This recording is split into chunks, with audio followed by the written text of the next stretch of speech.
सकरे ने वज़ीर-ए-आला की हैसियत से आखिरी लम्हात में औरंगाबाद और उस्मानाबाद शहरों के नाम तब्दील करने का फैसला किया। इस मामले में एनसीपी से कोई मशवरा नहीं किया गया और ना ही यह हमारे कॉमन मिनिमम प्रोग्राम का हिस्सा था।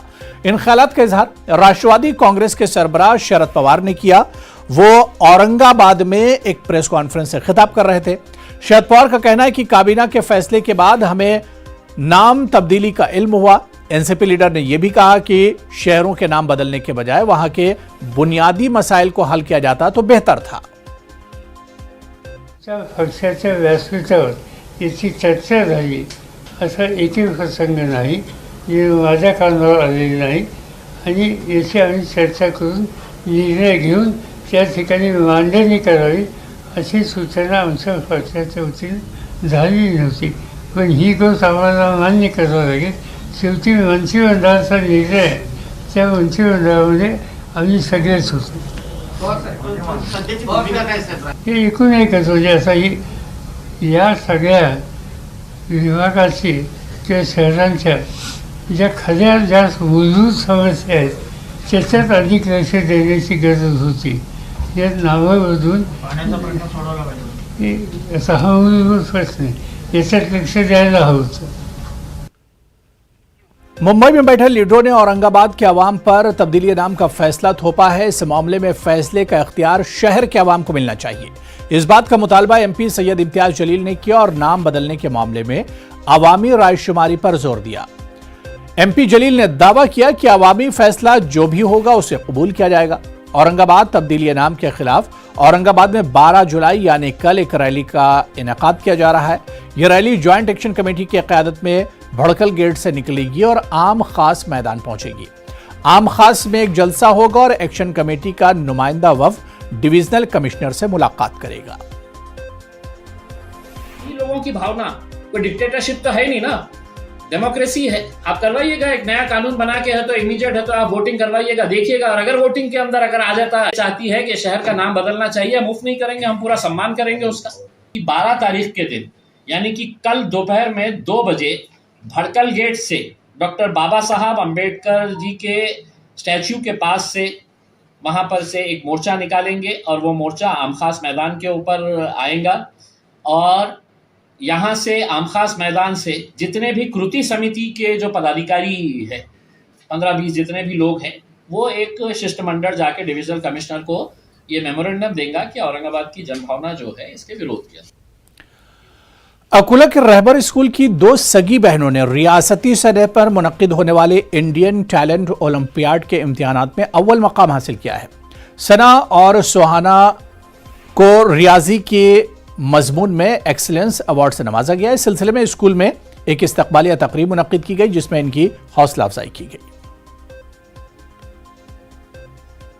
नेशनल टैलेंट सर्च में जो टॉपर रहते हैं, यही बड़ी बात है। सभी संचालकों, सभी स्टाफ को, एचएम, प्रिंसिपल, सभी को मुबारकबाद देता हूँ। और जो बच्चे नेशनल टैलेंट में भी टॉपर हुए हैं, उन सब बच्चों को भी मुबारक देता हूँ। और इस इंस्टीट्यूशन की तरक्की और होगा, इसी मैं दुआ करता हूँ। आंध्र प्रदेश के प्रिंसिपल सेक्रेटरी अकलियती बहबूद एमडी इम्तियाज ने करनूल का दौरा किया। न्यूज़ 18 उर्दू से बात करते हुए उन्होंने कहा कि अकलियतों की तालीमी तरक्की के लिए हुकूमत की जानिब से कई स्कीमें चलाई जा रही हैं। अकलियतों को मुसाबकती इम्तिहानात की मुफ्त में ट्रेनिंग दी जा रही है। नौजवानों को रोजगार से जोड़ने के लिए ड्रोन ऑपरेटिंग की मुफ्त में ट्रेनिंग दी जा रही है। प्रिंसिपल सेक्रेटरी ने हुकूमत की स्कीमात से फायदा उठाने की नौजवानों से अपील की। माइनॉरिटी वेलफेयर के जानिब से कई प्रोग्राम जो है माइनॉरिटी कम्युनिटीज़ के लिए इम्प्लीमेंट कर रहे हैं हमारे स्टेट ऑफ आंध्र प्रदेश में। जो है हमारे हरदिल अजीज़ हमारे जो चीफ मिनिस्टर साहब हैं जगन मोहन रेड्डी साहब और हमारे डिप्टी सीएम अमजद बादशाह साहब, तो इनके लीडरशिप के अंदर जो माइनॉरिटी वेलफेयर डिपार्टमेंट के कई प्रोग्राम ये लास्ट 6 मंथ्स में बहुत से प्रोग्राम्स जो है हम लोग आगे लेके जा रहे हैं। फाइनेंशियल असिस्टेंस जो इमाम्स और मौज़नों को जो है चल रहा, इसमें भी जो है हर महीना देने का एक जो है प्रोग्राम चल रहा है। और ये सब के अलावा जो नवरत्नालु जो है स्टेट गवर्नमेंट के बहुत ही फ्लैगशिप प्रोग्राम्स है, ऑल दोस प्रोग्राम्स पूरे हमारे माइनॉरिटी डिपार्टमेंट से इम्प्लीमेंट हो रहे हैं। पूरे माइनॉरिटी कम्युनिटीज़ को, मुस्लिम्स, क्रिश्चियंस, सिख, जैन्स, ये सब जो है कम्युनिटीज़ को हर प्रोग्राम का, हर जो है वेलफेयर स्कीम का जो है बेनिफिट वहाँ तक पहुँचाने की कोशिश हमारी माइनॉरिटी वेलफेयर डिपार्टमेंट की जानिब से हो रहा है। और इसी के अलावा centre for educational development of minorities के जानिब से हम लोग फ्री कोचिंग फॉर नीट और टीईटी, टेट एग्ज़ाम्स ऐसे स्टार्ट किए हैं। और स्किल डेवलपमेंट प्रोग्राम्स, ड्रोन की के ट्रेनिंग वगैरह, ये सब प्रोग्राम्स हम माइनॉरिटी वेलफेयर डिपार्टमेंट से इम्प्लीमेंट कर रहे हैं। माइनॉरिटीज़ को हर सेक्टर में आगे ले जाने की कोशिश की जा रही है। मुल्क की दीगर रियासतों की तरह ही तेलंगाना में भी पिछले एक हफ्ते से वक्फे से बारिश हो रही है। हैदराबाद महकमा मौसमियात ने आइंदा 48 घंटों के दौरान मूसलाधार बारिश की पेशगोई की है। ओहदेदारों ने बताया कि जुनूबी ओडिशा और शुमाली आंध्रा में तूफान शिद्दत इख्तियार कर सकता है। इसका असर तेलंगाना के बेशतर अजला में देखा जाएगा।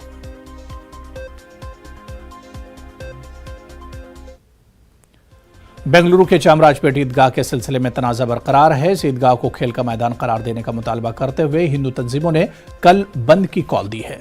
चामराजपेट असेंबली हल्के में हिंदू तंजीमों ने बंद मनाने का ऐलान किया है। वाज़ेह है कि हर साल की तरह इस बार भी हजारों की तादाद में मुसलमानों ने यहां ईद उल अजहा की नमाज अदा की। ईद से कबल हिंदू तंजीमों ने ईदगाह को महानगर पालिका की जगह करार देने के लिए मुहिम शुरू की है, जबकि कर्नाटक रियासती वक्फ बोर्ड ने साफ तौर पर कहा है कि ईदगाह की जगह वक्फ की मिल्कियत है। सुप्रीम कोर्ट ने भी वक्फ बोर्ड के हक में फैसला सुनाया है।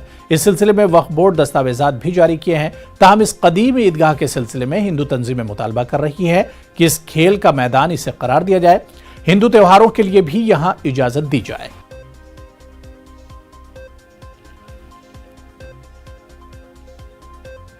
ईद उल अजहा के मौके पर 3 दिनों तक जानवरों की कुर्बानी की जाती है। गोश्त के पकवान का कसरत के साथ इस्तेमाल होता है, लेकिन ज़ियाबीतुस से मुतासर अफराद खान पान में एहतियात बरतें हैं। बेंगलुरु में माहिर ज़ियाबीतुस डॉक्टर सैयद जवाज ने यह बात कही।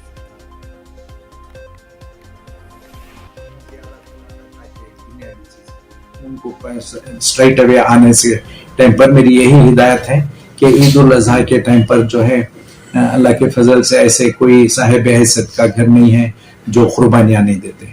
जब भी कुर्बानियां देते हैं तो वो पूरा गोश्त हजरत रसूल करीम सल्लल्लाहु अलैहि वसल्लम की एडवाइस, अल्लाह ताला की एडवाइस के मुताबिक जो है उनको 3 हिस्सों में जो तकसीम होता है। तो नो डाउट हमारे नेबर में कट रहा है तो उनका गोश्त हम ना आ रहा, उनका आ रहा है। एक एक्सेसिव प्रोटीन घर के अंदर आ रहा है, एक्सेसिव कैलोरीज घर के अंदर आ रही। अब वो यूटिलाइजेशन के अंदर क्या होता है, वो डायबिटिक पेशेंट भी उठाकर खा लेता है, जिसके अंदर उसके लिपिड्स बढ़ जाते हैं, चर्बी के मिकदार बढ़ जाते हैं। हाई प्रोटीन फूड्स के अंदर किडनी के ऊपर बार पड़ता है और उसके अंदर जो भी वो ये होती चर्बी होती, वो चर्बी के तरफ से उनका हार्ट भी जो है उसका इफेक्ट होता है। तो मेरी यही गुजारिश है कि बड़े तखबे के साथ जो है जिंदगी करना डायबिटिक पेशेंट, ये नहीं कि जो अगर मिल गया तो सर खा लेना। तो उसके लिए जो है मेरी यही एडवाइस है कि आपको आपके डाइटरी एडवाइस जो भी हिवे ही जो लास्ट मंथ थे वो ए मंथ भी वैसे ही होना चाहिए। अपनी जगह जो खाते पीते बच्चे हैं जिनको डायबिटीज नहीं है, ग्रोइंग एज है, उनको खाने तो दो, वो खा लेते, नो डाउट उन्हें बर्न भी कर देते हैं। लेकिन डायबिटिक पेशेंट का जो उम्र है, जो वंस डायबिटीज डायग्नोस हो जाती उसकी उम्र में 10 ईयर्स इजाफा। The pride kingdom series Hindustan की शान शेरों पर जारी की गई है। रिलायंस इंडस्ट्रीज के कारपोरेट उमूर के डायरेक्टर और राज्यसभा रुकन प्रिमल नथवानी ने इस 12 किस्तों को लॉन्च किया है। इस सीरीज में एशियाई शेरों की एक दिल को छू लेने वाली तारीख की कहानी है। आप ये खास रिपोर्ट देखिए और मुझे इजाजत दीजिए। आदाब।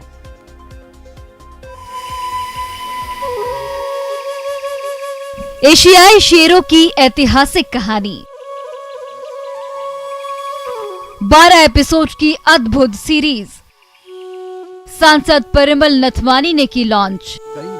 द प्राइड किंगडम,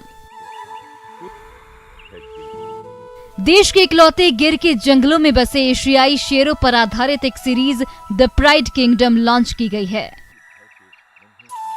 ये पहली बार है कि गिर में शेरों के जीवन को दिखाने वाली द प्राइड किंगडम सीरीज को फिल्माया गया। इस सीरीज में 12 एपिसोड हैं। रिलायंस इंडस्ट्रीज लिमिटेड के कॉर्पोरेट मामलों के निदेशक और राज्यसभा सांसद परिमल नथवानी ने इस सीरीज को लॉन्च किया। वे शेरों के प्रति अपने लगाव को लेकर मशहूर हैं।